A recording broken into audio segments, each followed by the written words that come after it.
Elman TV. Bobby Aguilar. Kabanata 613, dumating ang lalaking may bigot. Hinawakan ni Bobby Aguilar ang bronze sword at mabilis na naglakad papunta sa harap ng gate. Nakatayo sa pasukan, hindi mapigilan ni Bobby ang bahagyang kaba. Nakasalalay sa tansong espada na nasa kamay niya kung masisira ang pinto. Sa pamamagitan ng pagpasok ni Bobby ng espiritual na kapangyarihan, isang nakasisilaw na liwanag ang sumabog mula sa tansong espada. Ang buong katawan ng espada ay parang binigyan ng buhay, nanginginig na walang tigil. Umungol si Bobby at agad na inihampas ang bronze sword sa pintuan. Klang! Nakakabingi ang napakalaking tunog. Ang nakakatakot na puwersa ng pag-urong ay pinilit pa si Bobby na umatras ng ilang hakbang. Sa ilalim ng napakalaking puwersa ng tansong espada, isang kamanghamanghang marka ang nahati sa pintong ito. Sa wakas, may epekto. Namilog ang mga mata ni Bobby, habang nag-aapoy ang pag-asa sa kanyang puso. Hinawakan niya ang tansong espada at muling hinampas patungo sa pinto. Ang tarangkahan ay nagbigay ng dagandong, nag-iwan ng isa pang marka. Gayunpaman, bukod sa bagong marka, walang bakas ng pagbukas ng pinto. Hindi sumuko si Bobby at hinawakan ang bronze sword, umindayog ng higit sa 100 beses na magkasunod.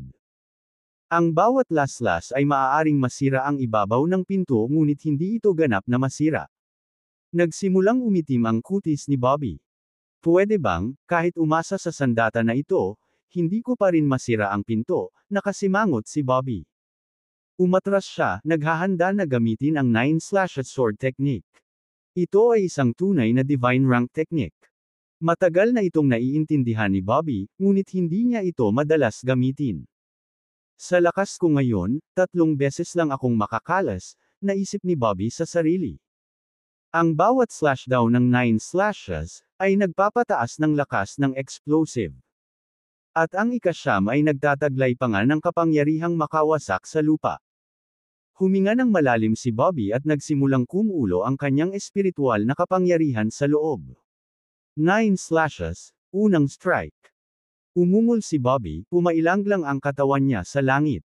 Hinawakan niya ang dugong pulang tansong espada, panghampas mula sa taas hanggang sa ibaba sa isang hampas. Isang malawak na liwanag ng espada ang tumakip sa kanyang linya ng paningin, na parang mula sa kabila ng abot tanaw, at nahulog ng husto sa gate. Boom! Umalangaw-ngaw ang napakalaking ingay, at gumuho ang lupa sa paligid ng gate. Gayunpaman, hindi pa rin bumukas ang gate. Paano magiging ganito? Nagnganga ang mga ngipin ni Bobby. Agad niyang sinimula ng ikatlong slash ng 9 slashes, ngunit hindi pa rin mabuksan ang gate. Damn it! Hindi napigilan ni Bobby ang pagmumura. Sinubukan niyang i-swing ang pang-apat na slash, ngunit sa kasamaang palad, nabigo siya. Kahit na ang lahat ng espiritual na enerhiya sa kanyang katawan ay naubos, hindi pa rin mailabas ni Bobby ang pang-apat na laslas. Sa halip, ang kanyang lakas ay ganap na naubos, at siya ay bumagsak sa lupa. Talaga bang bitag nila ako dito sa buong buhay ko? Lalong nawalan ng pag-asa si Bobby at hindi niya napigil ang umiyak. Marami siyang hindi natapos na gawain. Hindi niya mailigtas si Emily Taylor, ang isipin na makulong dito ay hindi mabata. Ilabas mo ako, palabasin mo ako. Hindi napigilan ni Bobby ang umiyak sa kanyang pagkasira. Ang kanyang boses ay umalangaw-ngaw sa Immortal Slaying Sect sa loob ng mahabang panahon, na lalong nagpalungkot kay Bobby. Nang malapit nang sumuko si Bobby, isang itim na butas ang biglang lumitaw mula sa manipis na hangin. Pagkatapos, tumalon ang isang lalaking may bigot. Inay, buhay ka pa. Nang makita si Bobby, halatang nagulat ang lalaking bigot. Tulala naman si Bobby, dali-dali itong bumangon at niyakap ang bigot. Hinawakan niya ng mahigpit ang bigot, hindi masabi ang saya. Sa sandaling ito, hiniling ni Bobby na mahalikan niya ang lalaking bigot. Ina, kaibigan, hindi ako interesado sa mga lalaki, ang sabi ng bigot na lalaki. Hindi pinansin ni Bobby ang biro ng lalaking bigot at tuwang-tuwang sinabi, naligtas na ako, naligtas na ako. Inilibot ng lalaking bigot ang kanyang mga mata at sinabing, "Akala ko patay ka na, buhay ka pa pala." Pinipigilan ni Bobby Aguilar ang kanyang pananabik, tumingin sa lalaking bigot, at tuwang-tuwang sinabi, "Paano ka napunta rito?" Mapagmataas na sinabi ng lalaking bigot, "Nahukay ang isang artifact mula sa Immortal Slaying Sect. Siyempre, ako dapat ang mag-clear nito." Sa puntong ito, damilat ang bigot at idinagdag, "Ito ang Immortal Slaying Sect, ang numero 1 sekta sa panahon nito. Dapat mayroong mahalagang kayamanan. Paano ka nakapasok?" Medyo naguguluhan na tanong ni Bobby. Ngumisi ang lalaking bigot at sumagot, "Siyempre sa paggamit ng array platform. Bilang isang taong madalas na nakikitungo sa mga sinaunang relikya, kailangan kong magkaroon ng karunungan sa ilang mga diskarte sa array." Biro ni Bobby, "Dahil mayroon kang ganitong pamamaraan, bakit hindi mo ako iniligtas ng mas maaga? Kahit na ang pagkolekta ng aking katawan ay magagawa." Pinandilatan ng lalaking bigot si Bobby at sinabing, "Sa tingin mo ba ay madaling mag-set up ng spatial array? Kinailangan ako ng higit sa 1 buwan upang matagumpay na may set up ito. Higit sa 1 buwan. Kaya ako ay nakakulong dito ng higit sa 1 buwan." Kumunot ang noo ni Bobby. Tinapik ng lalaking may bigot ang balikat ni Bobby at sinabing, "Malamang iniisip ng mga tao sa labas na patay ka na ngayon, at hindi rin magtatagal bago kanila makalimutan."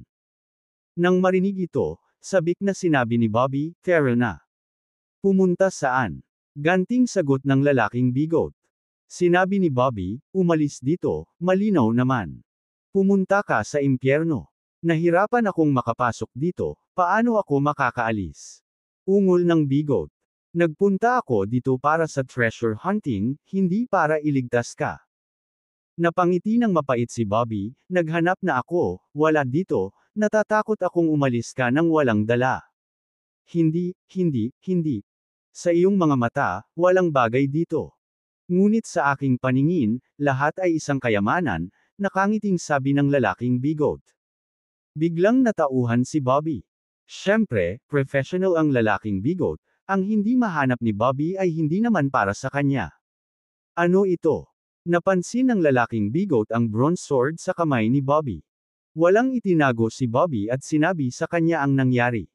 Matapos marinig ito, sinabi ng lalaking bigot na may matinding paghihirap sa mukha, "Sayang. Napakaraming materyales at ginawa mo lang itong maliit na bagay. Kung ang mga materyales na iyon ay ibinigay sa akin, ganap ko itong muling likhain." Nakakaawa, nakakaawa. Tinakpan ng lalaking bigot ang kanyang dibdib na may masakit na ekspresyon. Pinagpag ni Bobby ang tansong espada sa kanyang kamay at sinabing, "Wala akong pagpipilian, kailangan kong mag-isip ng plano para iligtas ang aking sarili. Bukod pa, itong bronze sword ay hindi masyadong masama." Sinulyapan ang tansong espada, sinabi ng lalaking may bigot, "Hindi naman masama, magandang sandata ito. Basta, kumpara sa isang makapangyarihang sandata sa kaharian, ito ay kulang sa isang malaking lawak." Sa puntong ito, iwinagayway ng lalaking bigot ang kanyang kamay, "Kalimutan mo na, kalimutan mo na. Marahil ay mayroon pa ring isang kumpletong makapangyarihang sandata na nakatago dito. Kung makakakuha ako ng makapangyarihang realm weapon, hindi ba ako magiging invincible sa mundo?" Sa oras na iyon, sirain ang Capital City Martial Arts Association, sirain ang maharlikang pamilya ng Capital City. Excited na sabi ng bigot. Kabanata 614, ang mga pamamaraan ng lalaking may bigot sa lungguhit 1. Nang makita ang lalaking may bigot na mata ko, nakaramdam din ng kaunting tukso si Bobby Aguilar. Higit sa isang tao ang nagsabi na ang Immortal Slaying Sect ay ang numero 1 sekta noong araw. Kung makakakuha siya ng pagkakataon dito, tiyak na mababago nito ang kanyang buhay. Bilisan na natin at umalis na tayo. Huwag ka nang mag-aksaya pa ng oras, udyok ni Bobby Aguilar, na nag-aalala tungkol sa labas ng mundo. Umikot ang mga mata ng lalaking may bigot at sinabing, "Anong nagmamadali? Kailangan kong maghanda. Ito ang Immortal Slaying Sect. Kung hahawakan natin ang isang bagay na hindi dapat, maaari tayong maipit dito." Pagkatapos nito, ang lalaking may bigot ay naglabas ng ilang mahiwagang artifact mula sa kanyang bulsa. Ang mga artifact na ito ay kakaiba, na may mga pestle, bowl, at isang siksik na hanay ng mga karakter. Hindi napigilan ni Bobby Aguilar na magtanong, ano ito? Sumagot ang lalaking may bigot, ang mga ito ay nakuha mula sa kanlurang Budismo. Taglay nila ang pinakadalisay na kapangyarihan ng pananampalataya at magagamit para sa proteksyon. Tumango si Bobby Aguilar at hindi na nagtanong pa. Dahil sa sobrang pagod, nagpasya siyang kunin ang pagkakataong ito para magpahinga. Sa labas ng mundo, tila nasanay na ang lahat sa balita ng pagkamatay ni Bobby Aguilar. Napakakaunting mga tao pa rin ang umaasa, dahil isang buong buwan na hindi nagpakita si Bobby Aguilar. Sa loob ng Green Moon Villa, isang maputing buhok na binata ang nakaupo sa tabi ng isang spiritual spring, hinihigop ang chi mula dito. Ang binatang ito ay walang iba kundi si Edward Green. Mula nang malaman ang tungkol sa pagkamatay ni Bobby Aguilar, ang mapaglarong kilos ni Edward Green ay tuluyan ng naglaho, napalitan lamang ng isang determinado, masipag na binata. Pinili ni Sofia Carrillo na bumalik sa Divine Alchemist Pavilion. Siya ay orihinal na umalis dahil kay Bobby Aguilar. Ngayong wala na si Bobby Aguilar, wala na siyang dapat ikagalit. Sino ang nagpahintulot sa iyo na magtanim dito? Sa sandaling ito, 2 tao ang lumapit at tinuro si Edward Green, sinisigawan siya. Binuksan ni Edward Green ang kanyang mga mata. Sumilay ang galit sa kanyang noo, ngunit sa huli ay pinigilan niya ito. Pagkatapos ay bumangon siya, tumalikod, at umalis sa spiritual spring. Naglalakad papunta sa Great Hall, pumasok siya sa isang boudoir. Ang taong nakatira sa silid na ito ay si Polly Reeves. Itinulak ni Edward Green ang pinto at pumasok sa kwarto. Nang makita si Edward Green, dahan-daang tumayo si Polly Reeves, medyo hindi kaaya-aya ang kanyang mukha habang sinasabi niya, Edward Green. Huminga ng malalim si Edward Green at sinabing, Patriarch Reeves, plano kong umalis sa Green Moon Villa. Bakas sa mukha ni Polly Reeves ang pagkawala ng mukha habang nakakunot ang noo niya, bakit? Mataimtim na sinabi ni Edward Green, Mr. Wala na si Aguilar, at ang Green Moon Villa ay nahulog na sa mga kamay ng mga traidor. Oras na para umalis ako. Ibinuko ni Polly Reeves ang kanyang bibig upang magsalita, pagkatapos ay bumantong hininga, delikado para sa iyo na makipagsapalaran ng mag-isa. Wala ka nang maaasahang Bobby Aguilar. Nang marinig ito, isang kurap ng sakit ang bumalatay sa mukha ni Edward Green. Pagkatapos, same time niyang sinabi, ito ay dahil masyado akong umasa kay Mr. Aguilar nitong nakaraang taon kaya hindi ako gaanong umuunlad. Kung naging persegido ako sa aking cultivation, siguro, baka natulungan ko si Mr. Aguilar, o kahit man lang napatay ang Toby Bacchus na iyon. Nanginginig ang mga labi ni Polly Reeves na parang may gustong sabihin, ngunit sa huli ay tahimik na tangulang ang ibinigay niya. Nais kong maging maayos ang iyong paglalakbay, sabi ni Polly Reeves. Humihingal si Edward Green bilang pagkilala, saka tumalikod at umalis sa lugar. Bagamat si Polly Reeves pa rin ang sect master ng Green Moon Villa, matagal na siyang naging puppet. Si Toby Bacchus ay naging tunay na master. Pinananatili ni Toby Bacchus si Polly Reeves sa isang dahilan lamang, mayroon pa rin siyang antas ng prestihiyo sa loob ng Green Moon Villa. Kahit na gusto ni Toby Bacchus na kunin ang kontrol sa Green Moon Villa, kailangan niyang dahan-daang alisin si Polly Reeves sa kanyang kapangyarihan. Sa gitna ng Green Moon Villa ay isang malaking rebulto. Ang estatwa, sa hugis ni Bobby Aguilar, ay mukhang makapangyarihan, na may mala-espada na mga kilay at mabituing mga mata, ay may hangin ng pagmamataas at walang kapantay na kilos.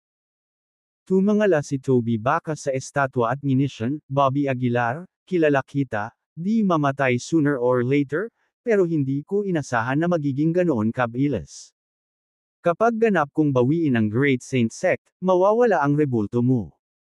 Samahan ng martial arts sa Capital City. Sa nakalipas na buwan, ang Capital City Martial Arts Association ay nagsanay ng maraming eksperto. 8 sa kanila ay naging mga bagong promote na military marquises. Bukod dito, may mga alingaw na ang isang tao sa Capital City Martial Arts Association ay umabot sa peak form of military marquis, pangalawa lamang sa martial saint. Ang tagumpay na ito ay nagdala sa Capital City Martial Arts Association ng walang kapantay na tagumpay, at ang kanilang prestihiyo ay lalong lumalim. Sa panahong ito, nakapasok na rin sa kaharian ng military marquis ang matikas na pananamit ng mga binata mula sa iba't ibang maharlikang pamilya. Ang pinakanamumukod-tangi sa kanila ay umabot pa sa yugto ng midterm military marquis. Gaya nina Dominic Taylor, Blaze Rhodes, at Brian Bradley. Sa pagkamatay ni Bobby Aguilar, ang Capital City ay tila tumahimik, at lahat ay umuunlad ng maayos. Simula nang mamatay si Bobby Aguilar, mas naging mapayapa ang lungsod, sabi ng isang matandang lalaki sa rooftop ng Capital City Martial Arts Association, na nakahilig sa likod habang ang mga kamay ay nasa likod niya. Oo, ang paglitaw ng manggugulo na ito ay talagang nagpawi sa amin, sabi ni Davy Barnett sa likod ng matanda.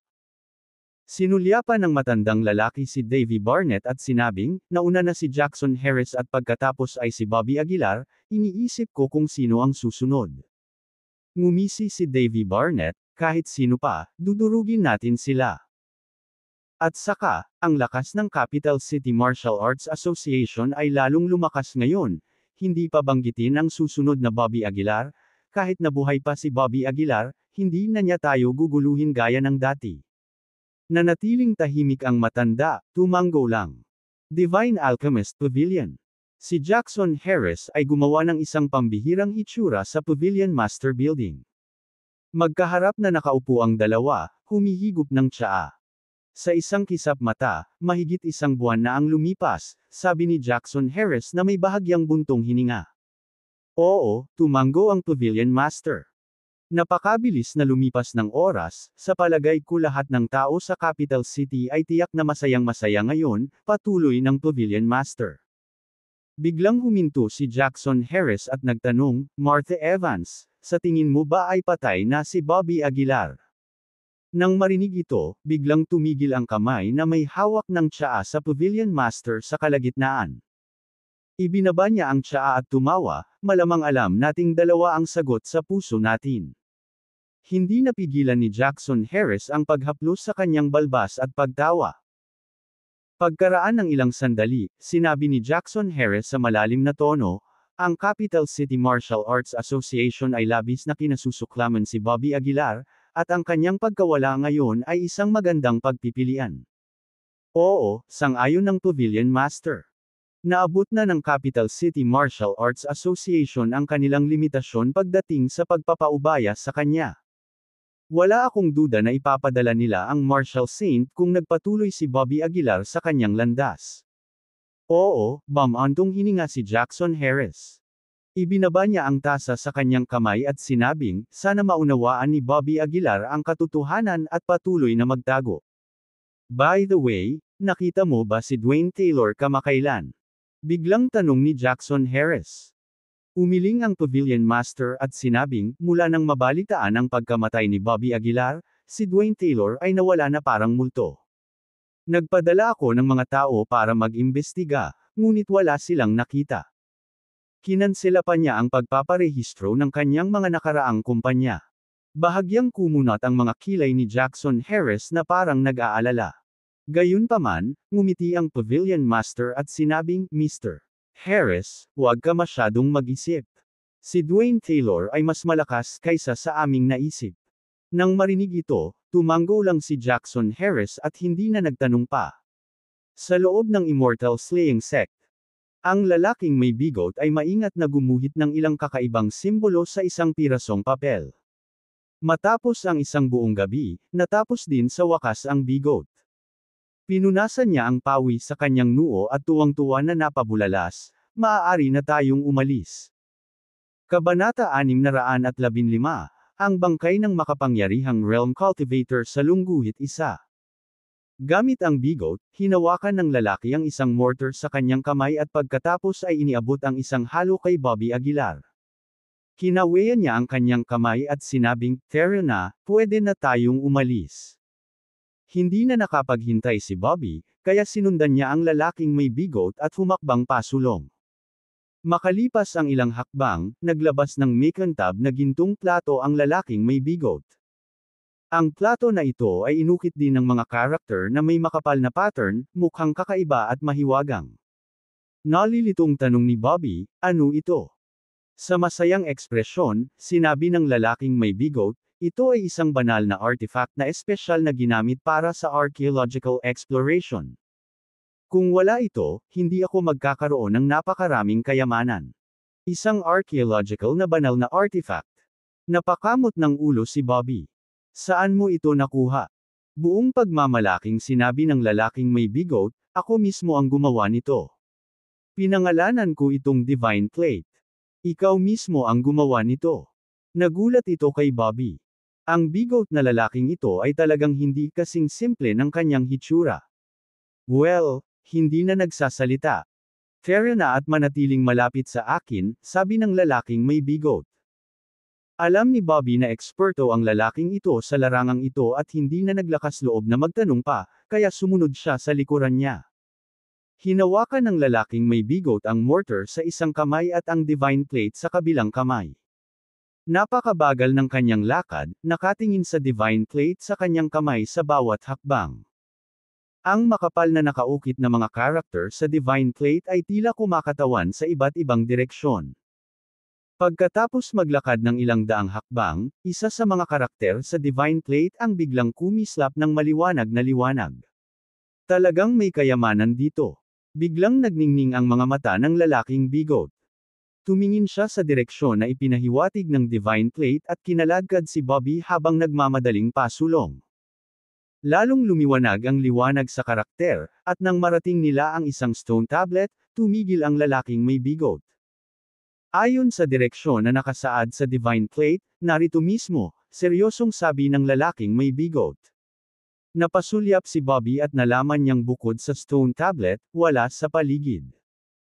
Ang stone tablet ay hindi mukhang sadyang inilagay dito, bagkus ay parang isang labi na hindi sinasadyang nabuo sa pamamagitan ng mga durog na dumidikit sa lupa. Ang lalaking may bigo't ay tumingin sa paligid, sumanggot sa lupa, saka tumakbo papunta sa stone tablet at pinagmasdan itong mabuti. Baliin ang batong ito, sabi ng lalaking may bigo't. Tumango si Bobby at agad na binato ng suntok ang tablet na agad namang nabasag. Matapos basagin ang tapyas na bato, walang pagbabago sa eksena, at walang mga kayamanan na lumitaw. Hindi dito. Nagsalubong ang kilay ng lalaking may bigo't. Muli niyang pinagmasdan ng mabuti ang lupa at pagkatapos ay naglabas ng ilang kasangkapan, gumuhit ng ilang simbolo sa lupa sa maraming lugar. Matapos ang mahabang panahon ng pagiging abala, wala pa ring yaman ang lumitaw. Kakaiba, hinaploads ng bigo't ang kanyang bigo't na bahagyang nakakunot ang mga kilay. Hindi maiwasang itanong ni Bobby, maaasahan ba talaga ang iyong Divine Plate? Pinandilatan ng lalaking may bigo't si Bobby at sinabing, "You're doubting my expertise." Ang Divine Plate na ito ay hindi kailanman nagkamali noon. Pagkatapos, ang lalaking may bigo't ay naglabas ng isang pirasong papel mula sa kanyang bulsa, nagsimulang gumuhit sa lupa. Makalipas ang ilang minuto, kinagat ng lalaking may bigo't ang kanyang daliri at naglabas ng isang bukol ng powdery substance na katulad ng abo, pagkatapos ay iwiwisek ito sa papel. Sa sandaling nahulog ang abo, ito ay naging apoy. Ang asul na apoy na ito ay nakakalat sa siyam na magkakahiwalay na kumpol.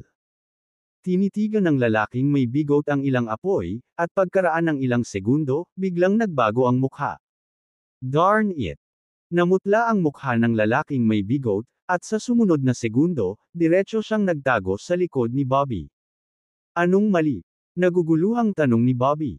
Sa mahinang boses, sinabi ng lalaking may bigo't, batay sa aking karanasan, ito ay tanda ng pagbabagong anyo ng bangkay. Pagbabago ng bangkay. Hindi napigilan ni Bobby na matawa.